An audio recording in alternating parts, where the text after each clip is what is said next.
Dans le labyrinthe des mots, des locutions et des expressions, on s'y perd parfois. Mais chaque mot a son histoire, et chaque histoire, son fil conducteur. Sur la chaîne YouTube JC Group, je vous propose Le Fil d'Ariane, le podcast qui vous donne la clé pour comprendre les expressions françaises, une à la fois, un jour à la fois. Le Fil d'Ariane, votre rendez-vous quotidien sur JC Group.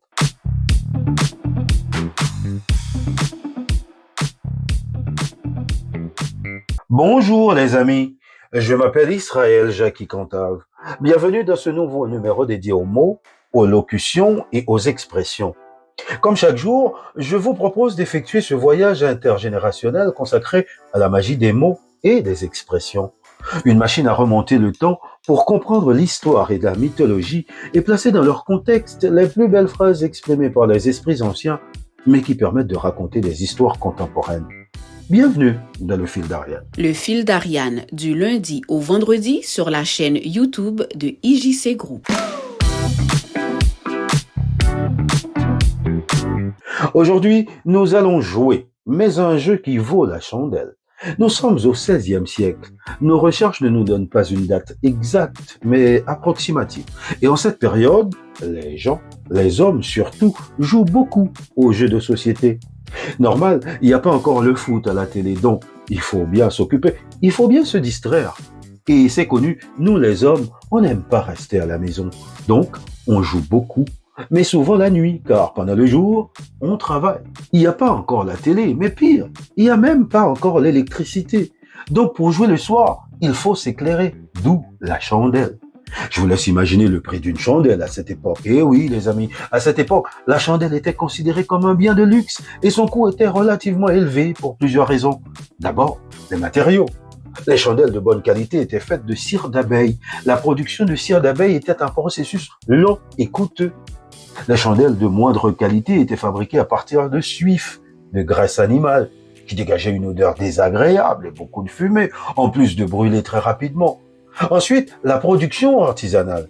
Oui, il n'y avait pas de production de masse. Chaque chandelle était fabriquée à la main par des artisans qu'on appelle les ciriers. Le processus était donc laborieux et lent, ce qui se répercutait sur le prix final. Oui, on dit toujours qu'à la fin, c'est le consommateur qui paye. Enfin, l'importance sociale, et oui, à cette époque, posséder et utiliser des chandelles, surtout en cire d'abeille, c'était un signe extérieur de richesse. C'est comme posséder un iPhone 17 en 2025. Les pièces éclairées par des chandelles étaient donc le privilège des classes aisées. Et cela était particulièrement vrai dans les contextes de loisirs comme les jeux d'argent. Vous le comprenez, on ne pouvait pas se permettre de jouer avec une chandelle. Revenons au jeu maintenant. Le principe était assez simple. Le gagnant devait rembourser les frais d'éclairage, le prix de la chandelle, et partager ses gains, mais si les gains étaient minimes, ils ne couvraient même pas le prix de la chandelle. Ainsi, si une partie était très peu lucrative, on disait que le jeu n'en valait pas la chandelle, car le coût de l'éclairage dépassait ce que l'on pouvait espérer gagner. C'est ainsi que la formule « le jeu en vaut la chandelle » est née. Elle traduit très littéralement une question de rentabilité matérielle immédiate. Il s'agissait d'une évaluation pragmatique.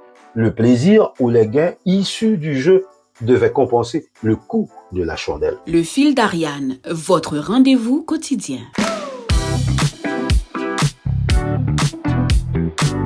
La première apparition de cette expression est attestée, comme je vous l'ai dit au début, au XVIe siècle. Elle a été notamment popularisée par des auteurs comme Michel de Montaigne, qui l'emploie dans ses essais en 1580.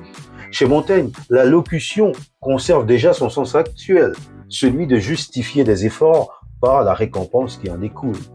Quand les choses surviennent, dit-il, je me comporte virilement. Dans la conduite, puérilement. L'horreur de la chute me donne plus de fièvre que le coup. Le jeu n'en vaut pas la chandelle. Désormais, on utilise l'expression dans un sens plus général, dès lors qu'une évaluation entre coûts et bénéfices est en jeu, que ce soit pour justifier un effort considérable ou encourager à poursuivre une entreprise coûteuse. L'expression « le jeu en vaut la chandelle » est courante dans la conversation de tous les jours. Aujourd'hui, dire que le jeu en vaut la chandelle signifie que l'effort fourni, même s'il est important, sera récompensé de manière suffisante pour justifier les moyens engagés. Autrement dit, les résultats attendus sont assez satisfaisants pour compenser les risques, la fatigue ou l'investissement réalisé.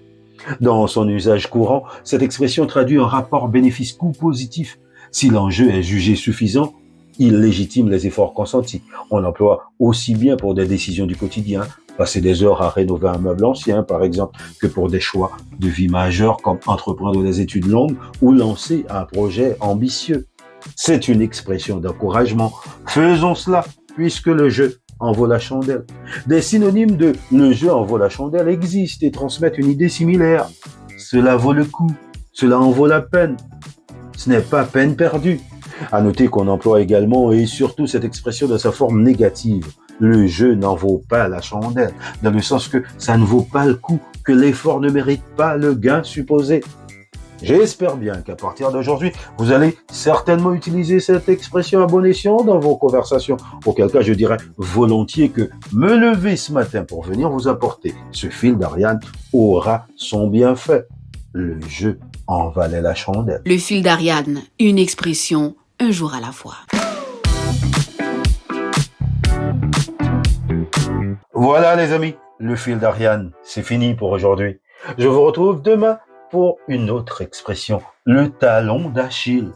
D'ici là, continuez de vous abonner à la chaîne YouTube IJC Group pour découvrir d'autres contenus.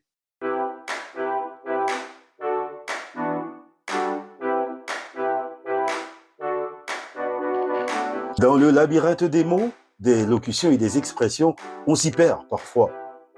Mais chaque mot a son histoire et chaque histoire son fil conducteur. Sur la chaîne YouTube IJC Group, je vous propose le fil d'Ariane, le podcast qui vous donne la clé pour comprendre les expressions françaises une à la fois, un jour à la fois. Le fil d'Ariane, votre rendez-vous quotidien sur IJC Group.